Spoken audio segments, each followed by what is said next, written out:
Hello guys, welcome to UPSC point. दोस्तों, आज के इस वीडियो में हम भारतीय संविधान के स्रोत यानी किस देश से क्या लिया गया है उन सभी को ट्रिक और कोरिलेशन के माध्यम से याद करेंगे। इस वीडियो के बाद आपको कभी भी दिक्कत नहीं आएगी, सब कुछ हमेशा के लिए एक ही बार में याद हो जाएगा। बस आप लास्ट तक बने रहिएगा। तो चलिए वीडियो की शुरुआत करते हैं। सबसे पहले हम बात करते हैं दोस्तों ब्रिटेन की। ब्रिटेन से जो भी लिया गया है उसकी लिस्ट मैंने आपके सामने यहाँ पर दे दी है। एक बार हम इनको पढ़ लेते हैं, फिर हम इनको ट्रिक के माध्यम से याद करेंगे। और ट्रिक भी आपको याद करने की जरूरत नहीं पड़ेगी, मैं उसको भी याद करा दूंगा, तो उसको जो रटने की समस्या है वो भी खत्म हो जाएगी। ब्रिटेन से हमने क्या क्या लिया है एक बार देख लेते हैं। मंत्रिमंडल प्रणाली, नियंत्रक और महालेखा परीक्षक, संसदीय शासन प्रणाली, विधि का शासन, संसदीय विशेषाधिकार, नागरिकता का प्रावधान, रिट याचिका और महान्यायवादी। ठीक है, तो ये लिस्ट आपके सामने है जो कि हमने ब्रिटेन से ली है। अब हम याद करते हैं कि भैया ब्रिटेन से जो भी लिया गया है उसको याद कैसे करेंगे। उसको याद करने की एक छोटी सी ट्रिक है दोस्तों, और वो ट्रिक है मनी सबसे नरम है। मतलब जो पैसा होता है ना वो सबसे नरम है। देखिए, ब्रिटेन वालों को भारत में क्या अच्छा लगता था, भारत का धन जिसको वो बाहर ले जाते थे। तो ब्रिटेन वालों से किसी ने पूछा कि आपको क्या अच्छा लगता है, तो उन्होंने कहा कि वहाँ की जो मनी है ना वो सबसे नरम है भैया। तो माँ से हो गया दोस्तों आपका मंत्रिमंडल प्रणाली, और नी से हो गया नियंत्रक और महालेखा परीक्षक। अब बचा है सब से, तो सा से हो गया संसदीय शासन प्रणाली, बा से हो गया विधि का शासन, और अगले से हो गया दोस्तों संसदीय विशेषाधिकार। नरम के ना से हो गया नागरिकता, रा से हो गया रिट याचिका, और मा से हो गया महान्यायवादी। ब्रिटेन वालों से किसी ने पूछा कि भैया आपको इंडिया में क्या अच्छा लगता है, तो उन्होंने कहा कि वहाँ की जो मनी है वो सबसे नरम है। तो इस तरह से आप इसको याद कर सकते हैं। बस इतना ही याद करना है कि मनी सबसे नरम है। इसको अपनी नोटबुक में नोट डाउन कर लेना। चलिए अब आगे बढ़ते हैं, और अब हम बात करने वाले हैं कनाडा से। कनाडा से हमने क्या क्या लिया है, सशक्त केंद्र के साथ संघीय व्यवस्था, अविशिष्ट शक्तियां जो है वो केंद्र में निहित होगी, ऐसा प्रावधान लिया गया है, राज्यपालों की नियुक्ति और परामर्शकारी क्षेत्राधिकार जो कि सर्वोच्च न्यायालय के होते हैं। ठीक है, तो ये प्रावधान हमने कनाडा से लिए हैं। अब इसको याद कैसे करेंगे, तो इसको भी मैं याद करवा देता हूं। इसको याद करने में बिल्कुल भी दिक्कत नहीं आएगी। देखिए यहाँ पर क्या लिखा हुआ है दोस्तों, कनाडा। तो कनाडा में अगर हम नाड़ा वर्ड को पकड़ें दोस्तों, तो जो नाड़ा होता है ना, अगर आप उसको एक जगह पटक दो तो बिल्कुल सर्प जैसा लगता है, स्नेक यानी सांप जैसा लगता है। जो नाड़ा होता है ना वो सर्प जैसा लगता है, तो नाड़ा मतलब कनाडा। ठीक है, नाड़ा जो है वो सर्प जैसा लगता है, तो सर्प ही हमारी ट्रिक है। ऐसे हो जाएगा आपका सशक्त केंद्र के साथ संघीय व्यवस्था। ठीक है, ऐसे हो जाएगा अविशिष्ट शक्तियों का केंद्र में निहित होना। आर से हो जाएगा दोस्तों आपका राज्यपालों की नियुक्ति, और पी से हो जाएगा आपका परामर्शकारी क्षेत्राधिकार। बस आपको इतना सा ही इमेजिन करना है कि भैया जो नाड़ा होता है ना वो सर्प जैसा लगता है, तो नाड़ा यानी कनाडा, और नाड़ा कैसा लगता है, सर्प जैसा। तो बस यहाँ पर हमारा कनाडा वाला याद हो जाएगा। चलिए अब हम आगे बढ़ते हैं, और अब हम बात करने वाले हैं दोस्तों ऑस्ट्रेलिया की। एक बार मैं आपको बता देता हूँ कि ऑस्ट्रेलिया से हमने क्या क्या लिया है। देखिए, समवर्ती सूची का प्रावधान हमने ऑस्ट्रेलिया से लिया है। राज्यों के बीच व्यापार, वाणिज्य और समागम की स्वतंत्रता को भी हमने ऑस्ट्रेलिया के संविधान से या फिर उसी देश से लिया है। प्रस्तावना की भाषा को हमने ऑस्ट्रेलिया से लिया है। देखिए, प्रस्तावना की जो भाषा है ना उसको ऑस्ट्रेलिया से लिया गया है, लेकिन प्रस्तावना का जो विचार है, जो आइडिया है ना, वो हमने अमेरिका से लिया है। तो यहाँ पर कंफ्यूज नहीं होना है। इसी के साथ संयुक्त बैठक का जो प्रावधान है ना वो भी हमने ऑस्ट्रेलिया से ही लिया है, और संयुक्त बैठक का उल्लेख आर्टिकल 108 में किया गया है। और संयुक्त बैठक जो है वो राष्ट्रपति द्वारा बुलाई जाती है, लेकिन उसकी जो अध्यक्षता है वो लोकसभा अध्यक्ष करते हैं। तो यहाँ पर मैंने थोड़ा सा आपको बैकग्राउंड भी बता दिया है। ठीक है, अब हम बात करते हैं कि भैया ऑस्ट्रेलिया से जो भी लिया गया है उसको याद कैसे करेंगे। देखिए, ऑस्ट्रेलिया को अगर अच्छे से पढ़े तो यहाँ पर क्या लिखा हुआ है दोस्तों, ओस।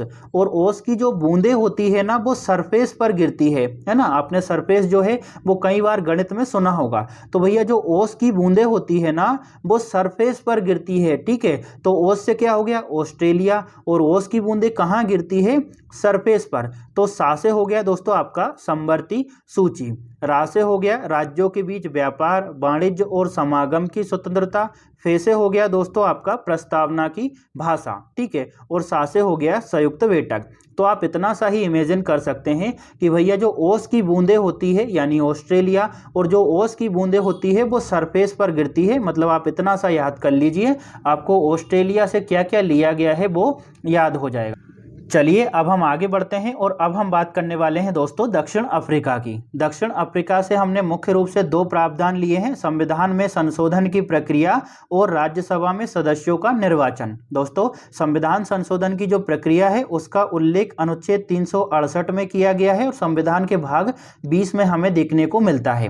देखिए अब इसकी जो ट्रिक है ना वो भी काफ़ी सरल है, रटने की आपको ज़रूरत नहीं है। आपने सुना होगा कि भैया अफ्रीका में बहुत सारे जंगल होते हैं, अफ्रीकी जंगलों में बहुत सारे शेर होते हैं, तो अफ्रीका में बहुत सारे शेर होते हैं। मेरे को पता है कि शेर कैसे लिखा जाता है, बस मैं आपको याद कराने के लिए यहाँ पर इस तरह से लिख रहा हूं, तो आप नेगेटिव कमेंट ना करें तो बेहतर होगा। दोस्तों अफ्रीका के जंगलों में बहुत सारे शेर होते हैं, तो अफ्रीका से क्या हो गया दक्षिण अफ्रीका, और अफ्रीका में बहुत सारे शेर होते हैं। तो देखिए सा से हो गया संविधान में संशोधन की प्रक्रिया और रा से हो गया दोस्तों राज्यसभा के सदस्यों का निर्वाचन। तो इस तरह से आप दक्षिण अफ्रीका से क्या लिया गया है उसको याद कर सकते हैं, इमेजिन कर सकते हैं कि अफ्रीका में बहुत सारे शेर होते हैं, तो संविधान संशोधन की प्रक्रिया और राज्यसभा में सदस्यों का निर्वाचन। ठीक है, चलिए अब आगे बढ़ते हैं दोस्तों, और अब हम बात करने वाले हैं अमेरिका की।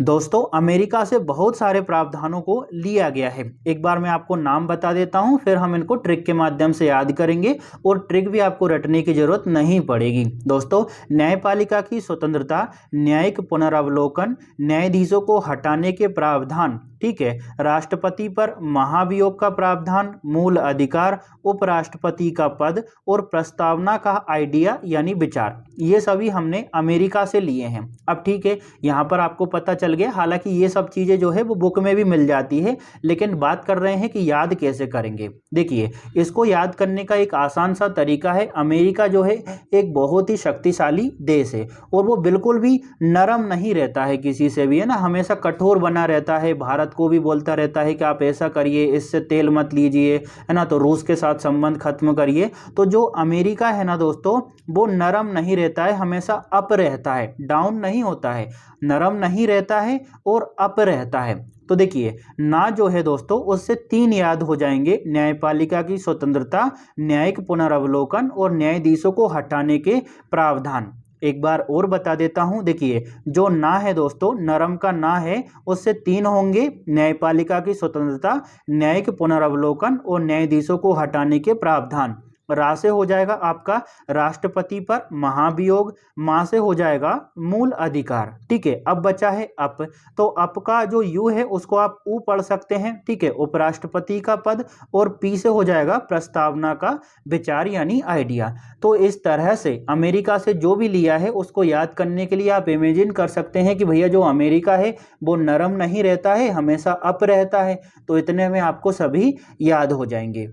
आशा करता हूं दोस्तों आपको वीडियो अच्छा लग रहा होगा। अगर अच्छा लग रहा हो थोड़ा बहुत तो लाइक कर दीजिएगा, साथ ही मन करे तो कमेंट कर देना, हालांकि मैं ज़्यादा फोर्स नहीं करूंगा। चलिए अब आगे बढ़ते हैं दोस्तों, और अब हम बात करने वाले हैं रूस की। दोस्तों रूस से मौलिक कर्तव्यों को लिया गया है। अब इसको याद कैसे करेंगे, तो देखिए बहुत ही सरल है। यहाँ पर क्या लिखा हुआ है रूस, तो रूस से आप समझ सकते हैं कि रूसना, रूस जाना, रूठना, ठीक है। तो भैया कोई अगर रूस गया है, नाराज हो गया है, रूस गया है, तो वो अपने मौलिक कर्तव्य यानी उसका जो कर्तव्य है ना उसका पालन नहीं करेगा। छोटा बच्चा रूस जाता है, नाराज हो जाता है मम्मी से, तो वो मम्मी के पास में नहीं आता है। तो दोस्तों जो भी रूस जाता है ना वो कर्तव्यों का पालन नहीं करता, यानी रूस जाता है मतलब रूस, और रूस गया तो कर्तव्य का पालन नहीं करेगा यानी मौलिक कर्तव्य। इसके बाद है दोस्तों जर्मनी। जर्मनी से हमने आपातकाल के दौरान मौलिक अधिकारों के निलंबन से संबंधित प्रावधानों को लिया है। अब हम इसको कैसे याद करेंगे, तो देखिए यहाँ पर क्या लिखा हुआ है दोस्तों मनी, और दोस्तों जो मनी होती है यानी जो धन होता है ना वो आपातकाल के दौरान ही यूज होता है। ठीक है, जो मनी होगी उसका प्रयोग कब होगा भैया, आपातकाल के दौरान। तो मनी यानी जर्मनी, और मनी का यूज कहाँ होगा, आपातकाल के दौरान। तो इस तरह से आप याद कर सकते हैं कि जर्मनी से हमने आपातकाल के दौरान मौलिक अधिकारों के निलंबन से संबंधित प्रावधानों को लिया है। इसके बाद है दोस्तों जापान। जापान से हमने विधि द्वारा स्थापित प्रक्रिया को लिया है। इसकी ट्रिक बताने से पहले मैं आपको एक चीज बताना चाहता हूं कि हमने बहुत सारी चीजों को दोस्तों ट्रिक और कोरिलेशन से याद किया है। पिछली वीडियो में मैंने आपको प्रस्तावना यानी जो प्रियम्बल है उससे रिलेटेड जो भी महत्वपूर्ण तथ्य थे उनको ट्रिक से याद करवाया है। हमने संविधान सभा और उसकी समितियों को ट्रिक से याद किया है। अगर आपका मन हो तो देख लेना, बाकी आपकी मर्जी है। बात कर रहे हैं हम जापान की, तो जापान से हमने विधि द्वारा स्थापित प्रक्रिया को लिया है। कैसे याद करेंगे, तो देखिए यहाँ पर क्या लिखा हुआ है, पान। और दोस्तों जो पान होता है ना, आपने पान की दुकान देखी होगी, ठीक है। तो जो पान होता है ना वो एक निश्चित विधि द्वारा स्थापित प्रक्रिया से बनाया जाता है। यानी ऐसा नहीं है कि उसमें जितना चाहो गुटखा डाल दोगे, ठीक है, जितनी चाहोगे लौंग डाल दोगे, उसमें जितना चाहोगे जर्दा डाल दोगे। तो जो पान होता है ना भैया, वो विधि द्वारा स्थापित प्रक्रिया से बनाया जाता है, उसको हर कोई नहीं बना सकता। तो पान से क्या हो गया, जापान। और पान कैसे बनाया जाता है, विधि द्वारा स्थापित प्रक्रिया से। इसके बाद है आयरलैंड। आयरलैंड से हमने क्या क्या लिया है एक बार बता देता हूं दोस्तों। आयरलैंड से हमने राज्य के नीति निर्देशक सिद्धांतों को लिया है। इनको भी मैंने ट्रिक से याद करवाया है, आप चाहें तो उसको देख सकते हैं। अगला लिया है हमने राष्ट्रपति की निर्वाचन पद्धति को, राज्यसभा के सदस्यों का नामांकन भी हमने आयरलैंड के संविधान से लिया है। अब हम इसको कैसे याद करेंगे, तो देखिए आपसे कोई पूछ रहा है कि भैया तुमने आयरन मैन को देखा है क्या, जो हॉलीवुड का अभिनेता है आयरन मैन, उसको देखा है क्या आयरन मैन को। तो भैया आप बोलोगे कि नहीं भाई मैंने आयरन मैन को तो नहीं देखा, लेकिन मैंने RRR मूवी देखी है जो कि बॉलीवुड हिंदी की मूवी है, ठीक है। आयरन मैन नहीं देखा है, RRR मूवी देखी है। तो आर से हो जाएगा आपका राज्य के नीति निर्देशक सिद्धांत, दूसरे आर से हो जाएगा आपका राष्ट्रपति की निर्वाचन पद्धति, और अगले आर से हो जाएगा राज्यसभा के लिए सदस्यों का नामांकन। आपसे कोई पूछ रहा है कि भैया आयरन मैन देखा है क्या, आप बोल रहे हैं कि नहीं भाई मैंने तो RRR मूवी देखी है जिसमें अजय देवगन होते हैं, जूनियर NTR होते हैं, ठीक है। तो आयरन मैन नहीं देखा है, RRR मूवी देखी है। तो आयरन मैन यानी आयरलैंड, और आयरन मैन नहीं देखा तो क्या देखी है, RRR मूवी। इस तरह से दोस्तों आपको ये सभी याद हो जाएंगे। आशा करता हूं कि आपको वीडियो अच्छा लगा होगा।